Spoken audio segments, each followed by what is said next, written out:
ओम साईं राम। सभी भक्तों को नव वर्ष की हार्दिक शुभकामनाएं। आशा करती हूँ आपका आने वाला साल मंगलमय होगा। चलिए अब हम अगले अध्याय की तरफ बढ़ते हैं। अगला अध्याय 33। ऊदी की महिमा, बिच्छू का डंक, प्लेग की गांठ, जामेनर का चमत्कार, नारायण राव, बाला बुआ सुतार, अप्पा साहेब कुलकर्णी, हरिबाऊ कर्णिक। पूर्व अध्याय में गुरु की महानता का दिग्दर्शन कराया गया है। अब इस अध्याय में हम ऊदी की महात्मा का वर्णन करेंगे। प्रारंभ। आओ सबसे पहले हम संतों के चरणों में प्रणाम करें। उनकी कृपा की एक झलक से ही हमारे सारे पाप नष्ट हो जाते हैं और हमारे व्यवहार की गलतियां दूर हो जाती हैं। उनसे बात करना हमें बहुत कुछ सिखाता है और हमें बहुत खुशी भी देता है। संतों के मन में कभी ये भावना नहीं होती कि ये मेरा है और वे तुम्हारा है। उनके दिल में किसी तरह का भेदभाव नहीं होता। उनका उपकार इतना बड़ा है कि हम इस जन्म में ही नहीं बल्कि कई जन्मों में भी उनका ऋण नहीं चुका सकते। ऊदी। यह बात सब जानते हैं कि बाबा दक्षिणा लिया करते थे। उस धन में से वे पहले दान करते थे और जो पैसा बचता था उससे लकड़ी खरीदकर हमेशा धूनी जलाए रखते थे। इसी धूनी की राख को ऊदी कहा जाता है। जब भक्त सीढ़ी से विदा लेते थे तब बाबा ये ऊदी सभी को खुले मन से दिया करते थे। इस ऊदी के माध्यम से बाबा हमें क्या सिखाना चाहते थे? ऊदी बांटकर बाबा हमें ये शिक्षा देते थे कि ये पूरा संसार जो जलते हुए अंगारे की तरह दिखाई देता है, अंत में राख के समान ही है। हमारा शरीर भी लकड़ी की तरह है। हम 5 तत्वों से बने हैं और संसार के भोगों के बाद नष्ट होकर अंत में भस्म बन जाएंगे। भक्तों को ये याद दिलाने के लिए कि अंत में ये शरीर राख ही बनता है, बाबा ऊदी दिया करते थे। ऊदी के द्वारा बाबा एक और गहरी शिक्षा देते थे। ब्रह्मा ही सत्य है और यह संसार अस्थाई है। इस दुनिया में वास्तव में कोई किसी का पिता, पुत्र या पत्नी नहीं है। हम इस संसार में अकेले आते हैं और अकेले ही चले जाते हैं। पहले भी ऐसा देखा गया है और आज भी अनुभव किया जा रहा है कि ऊदी ने बहुत से शारीरिक और मानसिक रोगों से पीड़ित लोगों को स्वास्थ्य दिया है। वास्तव में बाबा दक्षिणा और ऊदी के माध्यम से भक्तों को सत्य और असत्य में फर्क करना और असत्य का त्याग करना सिखाना चाहते थे। ऊदी से वैराग्य की शिक्षा मिलती है और दक्षिणा से त्याग की। इन दोनों के बिना इस माया रूपी संसार सागर को पार करना बहुत कठिन है। इसीलिए बाबा दूसरों के कष्ट अपने ऊपर लेकर दक्षिणा स्वीकार किया करते थे। जब भक्त विदा लेते थे तब बाबा प्रसाद के रूप में ऊदी देते थे और कुछ ऊदी उनके मस्तक पर लगाकर अपना आशीर्वाद देते थे। जब बाबा बहुत प्रसन्न होते थे तब वे प्रेम से भजन गाया करते थे। ऊदी से संबंधित एक भजन के बोल इस प्रकार हैं। रमते राम आओ जी, उदिया की गोनियां लाओ जी। बाबा ये भजन बहुत शुद्ध और मधुर स्वर में गाया करते थे। अब तक ऊदी के आध्यात्मिक प्रभाव की बात की गई, लेकिन ऊदी का भौतिक प्रभाव भी था। इससे भक्तों को स्वास्थ्य, समृद्धि, चिंता से मुक्ति और अनेक सांसारिक लाभ मिले। इस प्रकार ऊदी हमें आध्यात्मिक और सांसारिक दोनों तरह के लाभ देती है। अब हम ऊदी से जुड़ी कथाओं की शुरुआत करते हैं। बिच्छू का डंक। नासिक के रहने वाले श्री नारायण मोतीराम जानी साईं बाबा के बहुत बड़े भक्त थे। वे बाबा के एक और भक्त रामचंद्र वामन मोड़क के यहाँ काम करते थे। एक बार नारायण जानी अपनी माँ के साथ शिरडी आए और साईं बाबा के दर्शन किए। उस समय बाबा ने उनकी माँ से कहा, अब तुम्हारे बेटे को नौकरी छोड़कर अपना काम शुरू कर देना चाहिए। कुछ दिनों बाद बाबा की बात सच साबित हुई।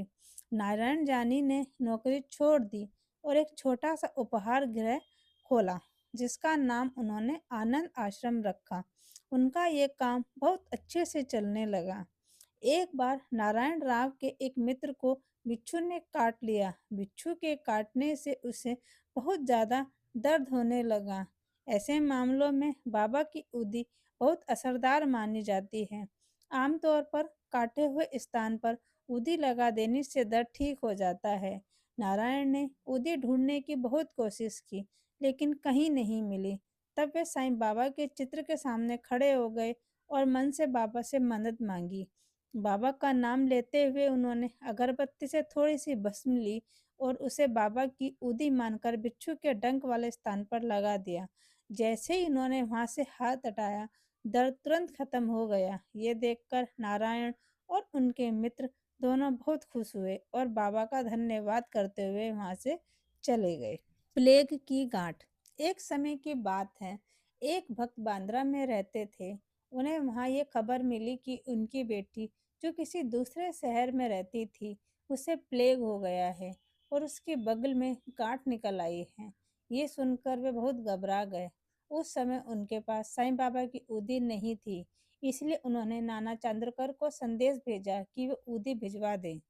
नाना साहब उस समय अपनी पत्नी के साथ कल्याण जा रहे थे। वे ठाणे रेलवे स्टेशन के पास रास्ते में ही थे जब उन्हें यह संदेश मिला, लेकिन दुर्भाग्य से उस समय उनके पास भी उदी नहीं थी। तब नाना साहब ने सड़क से थोड़ी सी धूल उठाई। उन्होंने मन ही मन श्री साईं बाबा का स्मरण किया और उनसे सहायता की प्रार्थना की। फिर उस धूल को अपनी पत्नी के माथे पर लगा दिया। वहां वे भक्त ये सब खड़ा खड़ा देख रहा था। उसे ये सब बहुत साधारण सा लगा, जैसे कोई विशेष बात ना हो।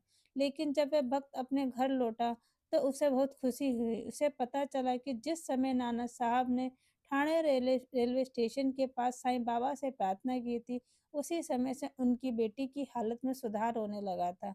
जो बेटी पिछले 3 दिनों से बहुत पीड़ा में थी, उसकी स्थिति में अब पहले से काफी बेहतर हो चुकी थी। जामेनेर का विलक्षण चमत्कार। सन 1904 या 5 की बात है।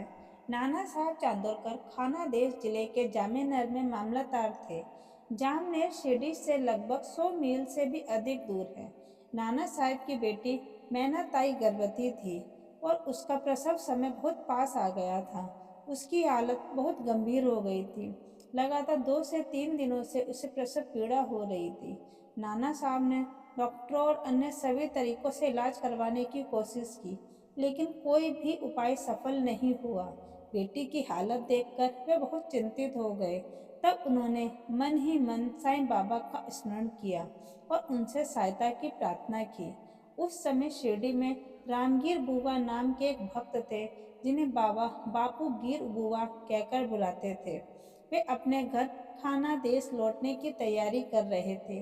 बाबा ने उन्हें अपने पास बुलाया और कहा, तुम घर जाते समय थोड़ी देर के लिए जामनेर में रुकना और ये ऊदी तथा ये आरती नाना साहब को दे देना। रामगीर बुआ ने विनम्रता से कहा, मेरे पास केवल 2 ही रुपए हैं। ये मुश्किल से जलगांव तक के किराए के लिए ही काफी हैं। जलगांव से जामनेर तो लगभग 30 मील और दूर है। मैं वहां कैसे पहुंच पाऊंगा? बाबा ने शांत स्वर में कहा, चिंता मत करो, तुम्हारी सारी व्यवस्था हो जाएगी। इसके बाद बाबा ने सामा से माधव अडलकर द्वारा रचित प्रसिद्ध आरती की एक प्रति लिखवाई और उसे उदी के साथ रामगिर बुआ को दे दिया। बाबा के वचनों पर विश्वास करके रामगिर बुआ सीढ़ी से चल पड़े। वे रात 2:45 बजे जलगांव पहुंचे। उस समय उनके पास केवल 2 आने ही बचे थे।